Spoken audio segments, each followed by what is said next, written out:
Welcome to the Rim Break Rodeo. We hope this video helps. You start by listing given values and the target variable. Write U, V, A, S, T explicitly on paper. Once done, pick the equation that contains your unknown. For example, use V equals U plus a T when time is unknown, or V2 equals U2 plus 2 a S when time cancels. Make sure to set a sign convention and convert to C units. This prevents sign errors and unit mismatches. Now substitute numbers carefully and keep units with each term.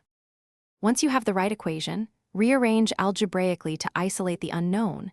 Do symbolic steps first so you avoid numeric mistakes. Substitute numbers only after simplifying symbols and carry units through each operation. Divide m by s to get m/s, or multiply m/s2 by s to get m/s. Use parentheses for negative accelerations and square roots. This avoids sign and order errors. Make small, verifiables. You now compute the final value, include correct units and round to appropriate significant digits.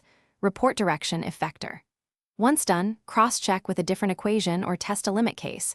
For example, set a equals 0 to see if motion reduces to constant velocity. If the answer looks off, recheck sign convention, unit conversions, and each algebraic rearrangement. A quick clumsy sign is the usual culprit. Correct that and recompute.